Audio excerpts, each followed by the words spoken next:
Habari zenu wanafunzi, nichukue fursa hii kuwakaribisha kwenye programu ya Mathematics, programu ambayo inalenga vijana wa kidato cha kwanza, kidato cha pili, cha tatu, cha nne na cha tano na sita. Na programu hii lengo ni kutengeneza environment ambayo itawawezesha vijana hao kusaidiwa kwenye somo la hesabu kwa wepesi zaidi. Kwa programu hii inalenga kuwasaidia wanafunzi kuelewa hesabu hatua kwa hatua, kujenga msingi imara wa hesabu, kujiandaa vizuri mtihani ya NECTA, kuimarisha uwezo wa kufanya maswali magumu ya mathematics. Programu hii itafanyika kupitia njia kuu mbili: masomo kupitia YouTube kwa njia ya kueleza mada kwa uwazi, vipindi vya moja kwa moja kupitia Zoom au Microsoft Teams, ambapo tutafanya mazoezi, kuuliza maswali na kujifunza pamoja kama darasa. Itakupa nafasi ya kujifunza wakati wowote na pia kuwasiliana moja kwa moja na mwalimu.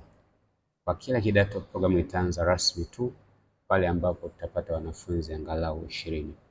Kwa hiyo waambie na uwakaribishe rafiki zako ili tuanze haraka. Habari njema ni zaidi ni kwamba wiki mbili za mwanzo za programu hii itakuwa ni bure bila gharama yoyote, na baada ya hapo wanafunzi watachangia gharama ndogo ambayo itasaidia programu hii kuwa endelevu.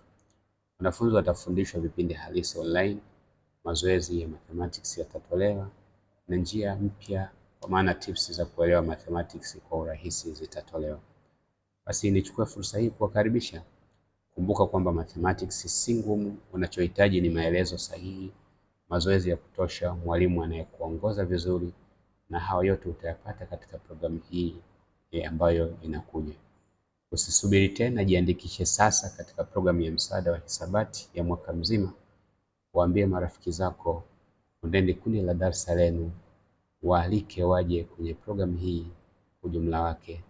Wafahamishe kwamba programu hii ni kwa ajili ya wanafunzi wote ambao wanasoma mathematics, na kwa pamoja basi tutaweza kuwasaidia wanafunzi waweze kuelewa hesabu kwa wepesi.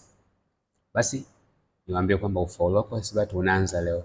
Jiandikishe sasa ili uweze kusaidiwa zaidi katika mathematics. Nawakaribisha na asanteni.